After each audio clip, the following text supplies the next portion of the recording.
Assalamualaikum warahmatullahi wabarakatuh. Kembali lagi ke channel RIS Official. Ini kita akan membahas masalah hama sawit ya. Jadi yang kita bahas pertama ini masalah hama atau serangan kumbang badak, yaitu Orites ya bahasa latinnya. A few moments later. Yang pertama kita akan jelaskan masalah gejala, terus yang kedua ciri-ciri, yang ketiga penyebab, yang keempat pengendalian, dan nomor 5 pengendalian secara kimia. Oke, jadi itu langsung kita aja ke gejalanya Orites ya teman-teman ya.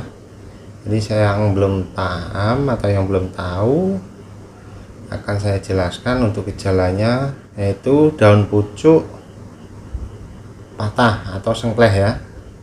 Itu biasanya diakibatkan oleh serangan kumbang badak.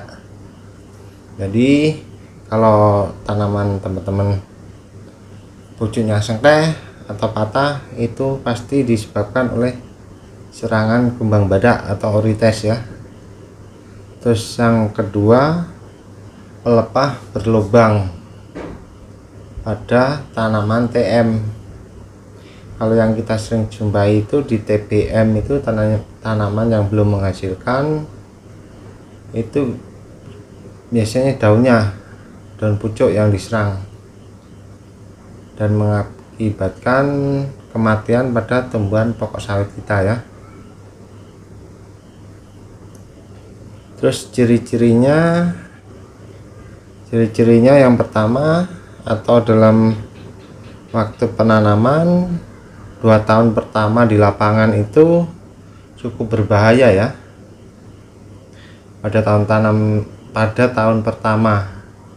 Jadi misalnya kita tanam dalam jangka 2 tahun itu ada serangan, dan itu yang berbahaya ya. Kalau kita nggak kontrol, anggap 50% kemungkinan bisa mati tanaman pokok sawit kita diserang oleh hama Orites atau kumbang badak ini ya. Terus nomor 3, lepah patah dan berlubang. Mungkin bisa dipahami ya teman-teman ya. Terus penyebabnya ya, langsung next kita ke nomor 3, yaitu penyebabnya. Kenapa kok bisa timbul hama atau kumbang badak? Misalnya kita habis sulam, ada pokok yang mati, kita sulam. Nah itulah penyebabnya.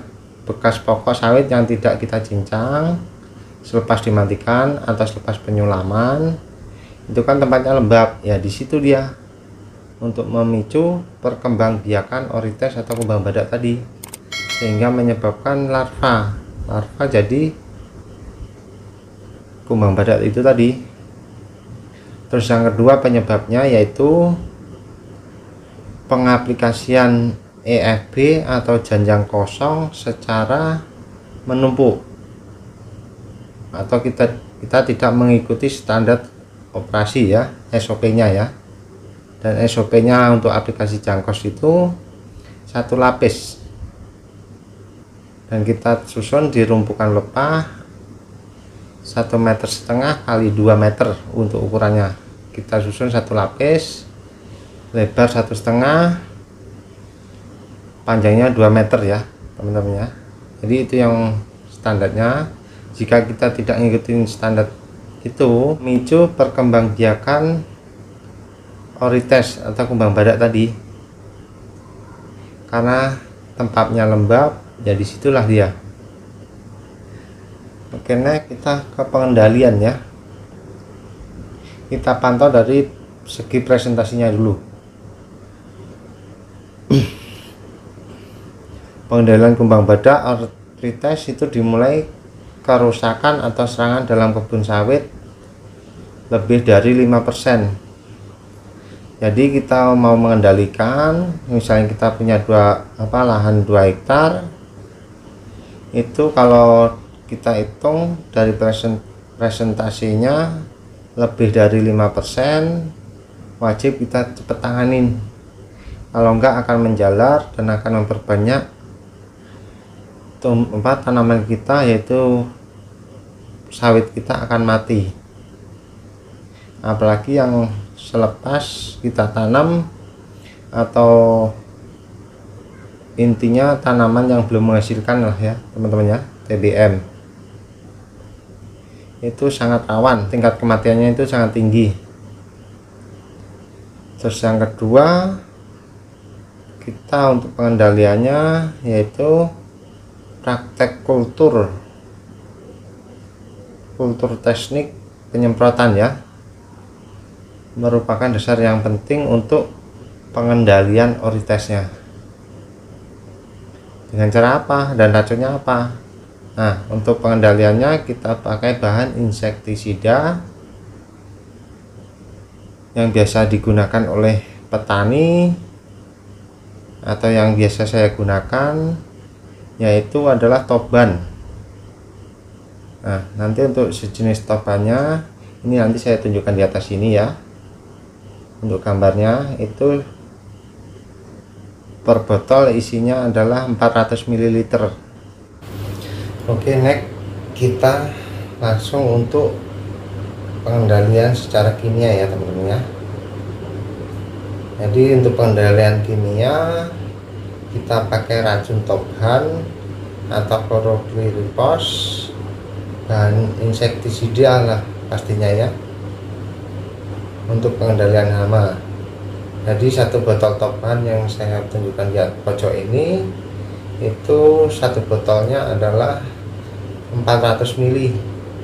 Jadi 400 ml itu yang biasa saya gunakan untuk pengendalian hama itu 400 ml kita mixing dengan 20 ml 20 liter air bersih.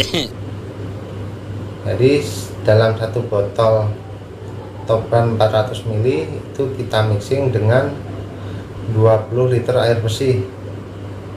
Dan biasa yang saya pakai itu per hektarnya untuk dosisnya cuma pakai 1,2 liter toban, berarti cukup 3 botol ya teman-teman ya. Untuk tobannya 3 botol, jadi satu botolnya 400 ml kali 3 yaitu 1,2 liter.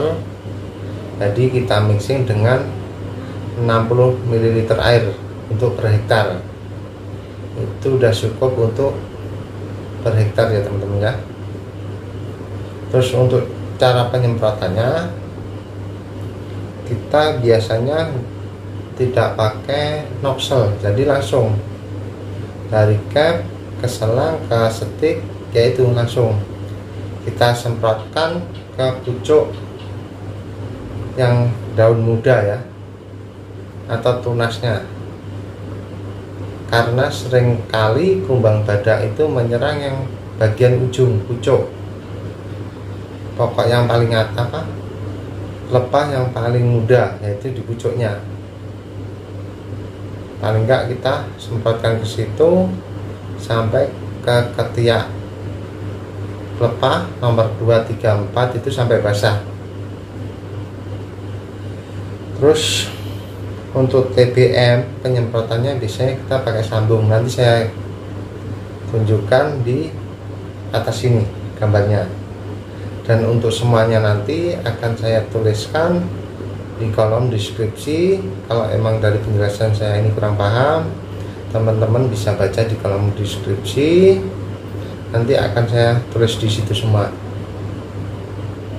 Cukup dari saya untuk penjelasan dari hama orites atau kumbang badak hari ini. Semoga bermanfaat, dan jika teman-teman suka silahkan like dan share, dan jangan lupa tekan tombol subscriber dan loncengnya ya teman-teman ya, biar channel ini bisa berkembang. Oke, waalaikumsalam warahmatullahi wabarakatuh.